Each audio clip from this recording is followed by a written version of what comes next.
This is Garry G. Cobb with you on G. Cobb talking about the Birds. Well, it was an ugly loss to the Saints. So I want to go through, kind of break down what happened, what went right, which wasn't much, and what went wrong. Now, start out with the Eagles' offense. Gardner Minshew, he's not Jalen Hurts. And they try to run an offense where he's going to emulate Jalen Hurts. And you can see where the options can't run that option offense with Gardner Minshew the way you do it with Jalen Hurts. He is not the level of a runner. You can't take him seriously as a running back. You know, you look at Jalen Hurts, he's built like a running back. He's as fast as a running back. He's as strong as a running back. You can't say that with Gardner Minshew. You know, he's pencil thin. He can't take hits. He's not breaking any tackles. So they try to run the option. They don't take him as a serious option. So they're going to hit Miles Sanders. So and they really just got away. I mean, just come out and start throwing the ball every play. The first series, they throw the ball on every play. And you got Gardner. He's not looking downfield. You cannot play quarterback in the NFL if you do that. Now, he stopped doing that during the game, but he started out. He's looking at the defensive line rushing. He's looking for a gap, a way to escape. He looks at the first option. If that's not open, then he's looking for a way to escape. That's not sitting in the pocket, reading the first option, second option, third option. You know, you're getting that ball. You're looking. You're trusting that your linemen are blocking. He wasn't doing that. And really, young quarterbacks do that. Now, Gardner, he didn't do that. And, you know, I heard the former coach of the Saints. He was on and he was talking about how they watched Gardner Minshew when he was in Jacksonville, and they realized the best way to deal with him is to have everybody, you know, kind of a mush rush where you don't try to beat your guy and get around to get him, just push your guy back into him. And that's what they were doing. There was a controlled pass rush against him, and they had a lot of success, even though, you know, really their defensive line hasn't had a lot of sacks. I mean, they're not a big sack team. Well, they had, 6 against the Eagles, 5 or 6? That's a lot of sacks. And in the first half, where they built up a lead, man, that first half was awful. And it wasn't all the offense's fault, but it was partly because, you know, they have 4 3-and-outs. Come on. 3 and out? You know, you got to go in there with a plan to execute, but they're trying to run the offense which was built for Jalen Hurts, or at least that offense, he fits into every category of it because he's able to make it better because of his skills, because of his ability to run. You can't play man-to-man all the time. If you're just going to live in man-to-man, they are going to cut you up because Jalen, you're going to look up and where's he's running downfield with the ball. Now, we've seen a way he's just destroyed defenses by running with the ball because they turn their back to him and he's taken off.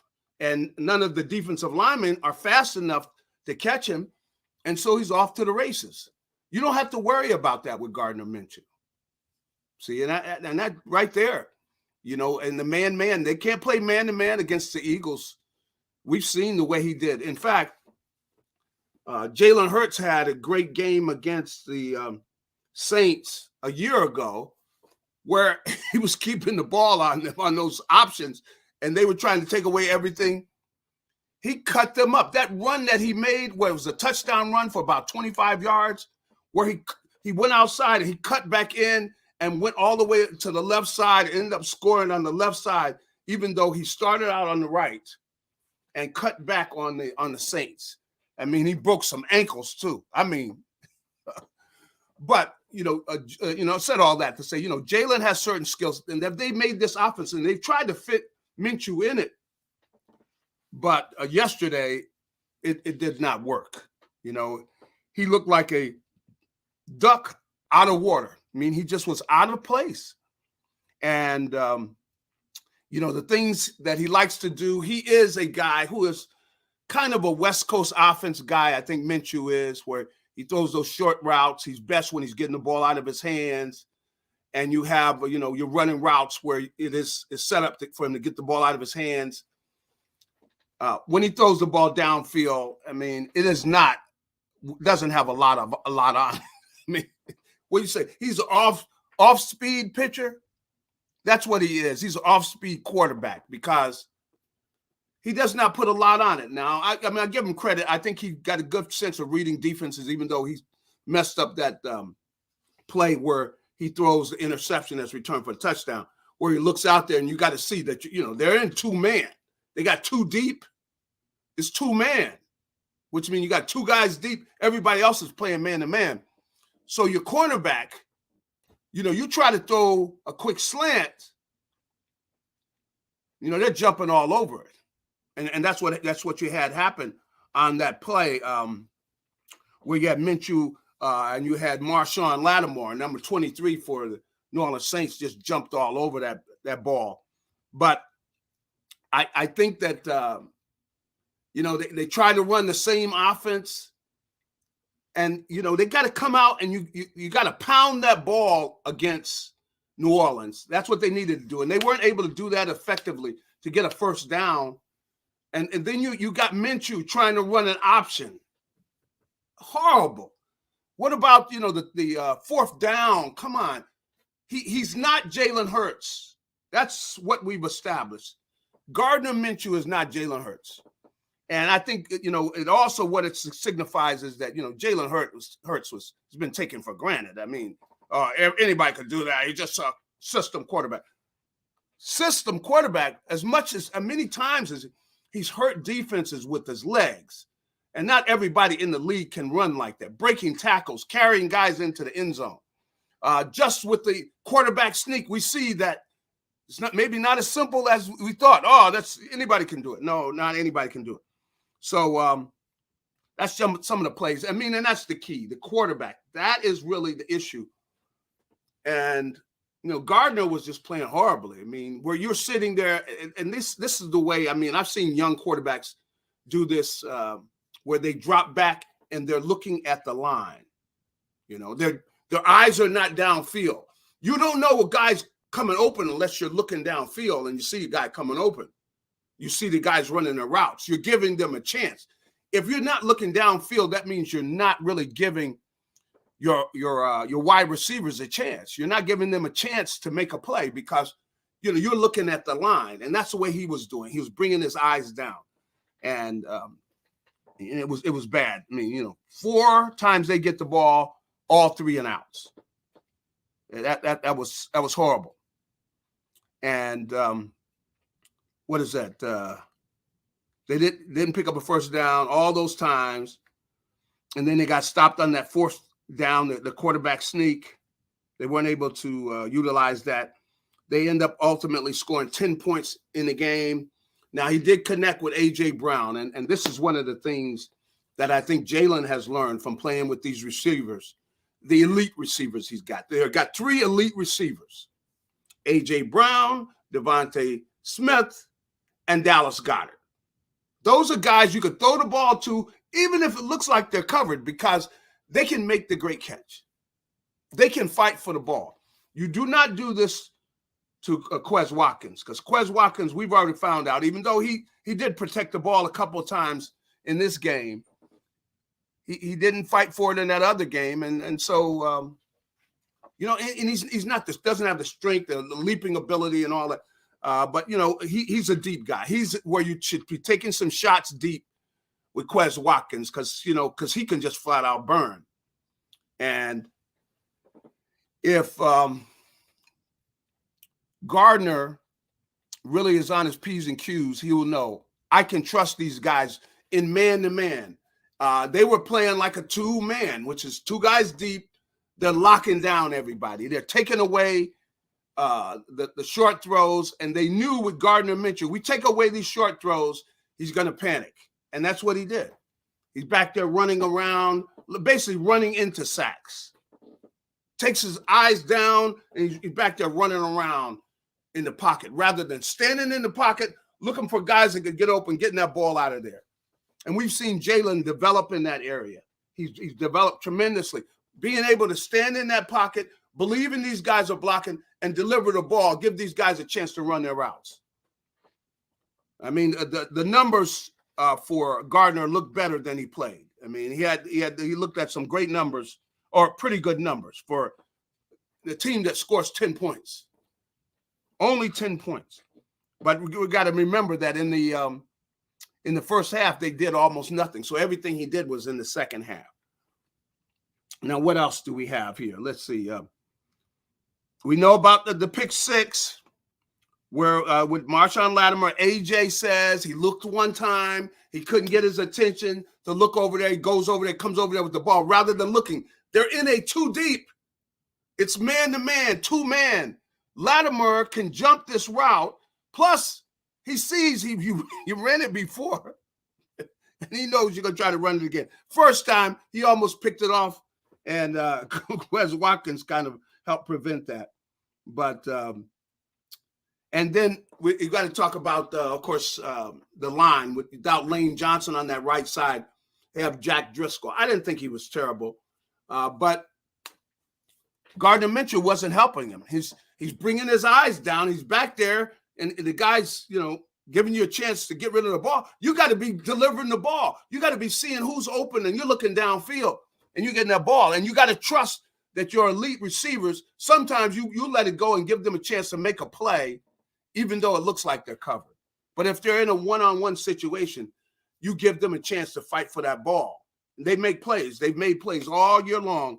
One of the keys to the Eagles' success is that, Jalen has developed that confidence in AJ and Devontae and Dallas, that even if it looks like they're close, if they're close or covered, if they're in a one-on-one situation, he'll put the ball up and give them a chance to make a play, or they're going to draw an interference penalty.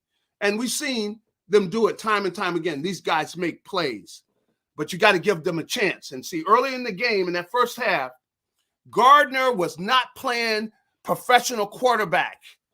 When you're bringing your eyes down and you're not giving guys a chance to run routes downfield and you're looking at the pass rush, that's not a pro quarterback.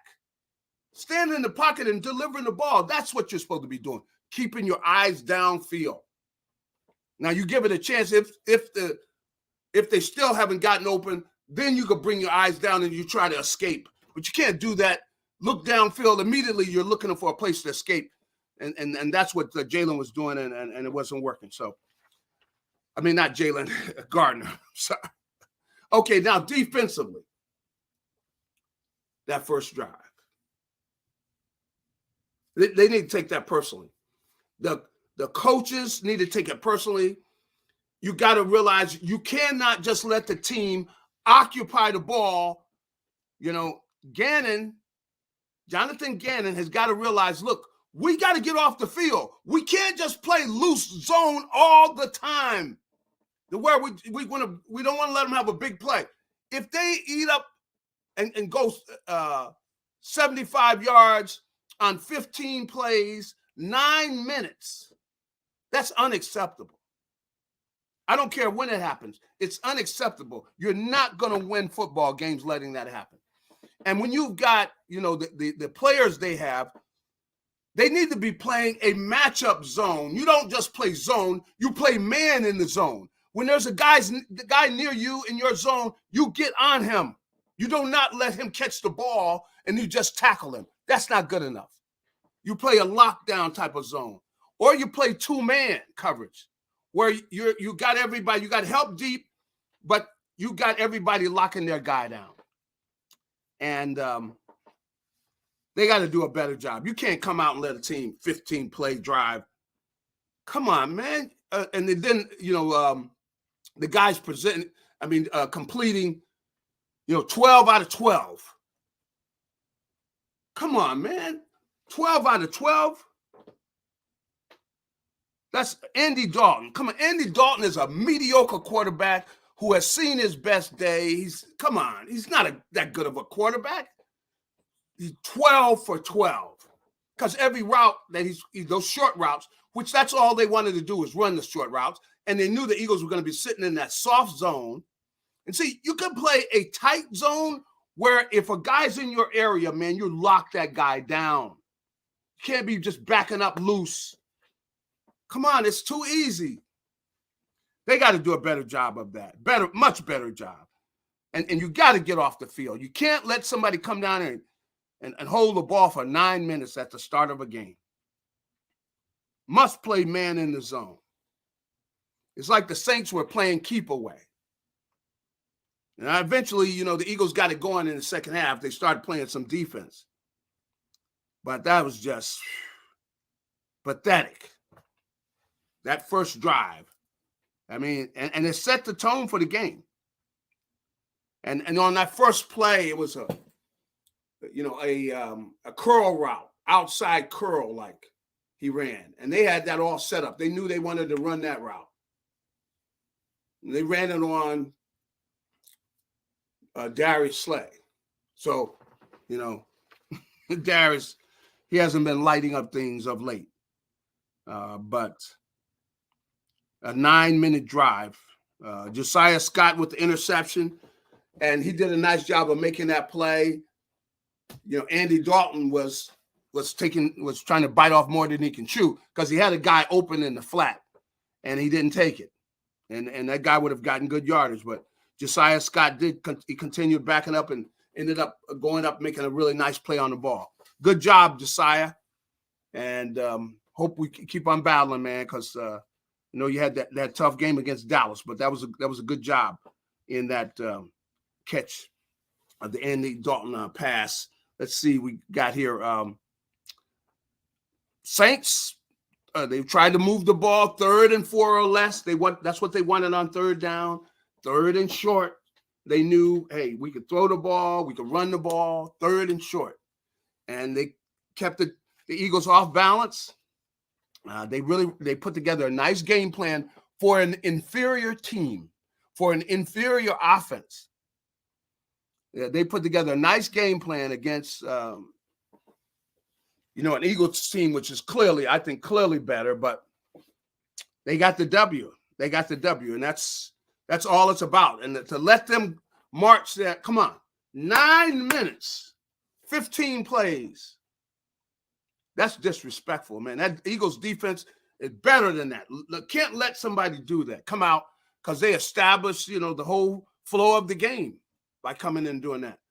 Cannot let that happen. That should not happen again. They got a defense that's too good. Do congratulate the Eagles defensive line on the pass rush record that they've set. Got 4 guys with more than 10 sacks. You got the most sacks ever by an Eagles defense. And they've had a very good year, but this will be all for naught. And this is what I want to finish up with. It doesn't matter what they've done up to now. I'm not going to get much hyped about it because this team is good enough to win this whole thing. They're that good. But that means they got to play their best football going forward. Everything that's been done up to now is irrelevant. What are you going to do going forward? They got to clinch that home field advantage, get that bye week, and then they got to start resting and everybody getting themselves together to make the run and to win this whole thing. Because that means they will need 3 more wins and they're champions. And they can beat all the teams that are out there. They could beat them if they will play the way they're capable. But they need to get healthy. So the first thing to do is they got to win the game coming up against the New York Giants. They got to get ready to whoever the Giants send out there, they're ready to beat. And they got to get that home field advantage and get the bye. And they got to be, everything else is irrelevant. All of the pats on the back, nobody cares about a sack record anymore. Okay? Don't care about no MVP award. They don't care about any of these other goals and accomplishments. All that matters is getting ready to win a Super Bowl. That's what they should be. That's what's got to be the mentality. Getting ready to win a Super Bowl. That's where the Eagles have got to be. And they got to start setting up that mean. And the way you get to that is, what they've been preaching all year, which is one day at a time, one game at a time. So they got to be thinking about the Giants, getting ready to beat the Giants, get as many guys healthy as possible, and get ready to beat the Giants. Beat the Giants, then you're able to have a week off and be ready for whoever comes out of that. Whoever comes out of the first week. That's got to be the mentality of this team. Getting ready for that. All the nonsense, nobody cares about any more than nonsense. Get ready to beat whoever you're going to play after the bye week. But that's got to start with whooping the Giants behind. I mean, come in there and dogging the Giants. You got to go out there and be ready to, go ahead and capture this championship and at least the number one seed. That's where it starts at, capturing the number one seed. And I think Jalen's going to be back, but they got to play well. He's got to play well, and they got to go ahead and take care of the Giants.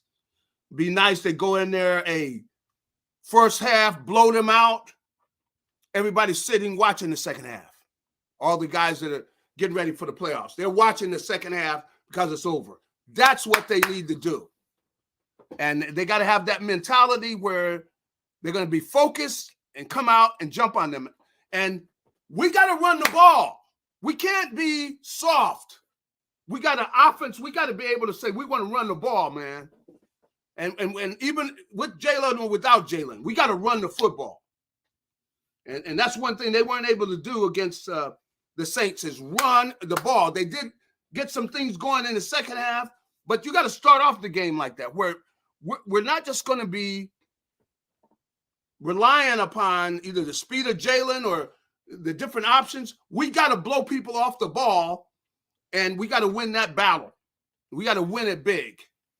And that's what this team is built on. And defensively, they got to do the same thing. You cannot let somebody drive the length of the field like that and hold on to the ball for 9 minutes, 15-play drive for a touchdown.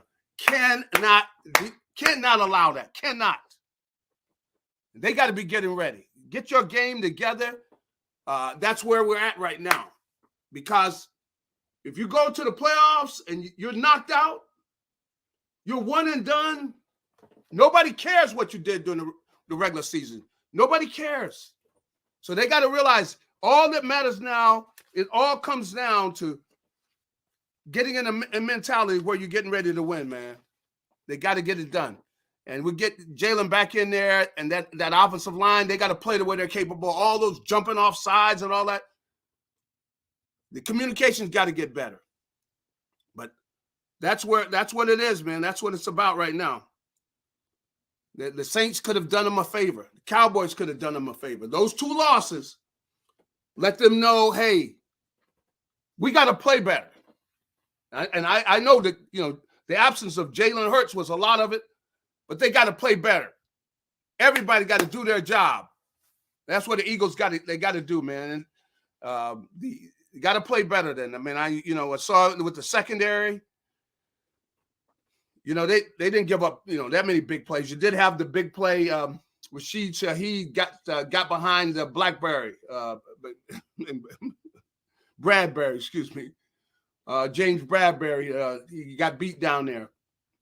It happens sometime, but they just got to play better. They got to be sharper, and it shouldn't come down where if the defense holds somebody to 13 points, it should be no-brainer. The game should be over. Offense has got to play much better than. Much better. I didn't say a little better, much better. Everybody on that offense got to play much better. And if Minshew's in there again, come on, Minshew, run the offense. And they shouldn't put but so much on his back. They need to have that running game going. So 20-10, very disappointing loss. So on both sides of the ball, very disappointing loss. Both the offense and the defense had a major hand in the loss. They got to get better. Got to get better, man. And so, hey, let's start getting ready for these Giants. G. Cobb, hey, I'm out.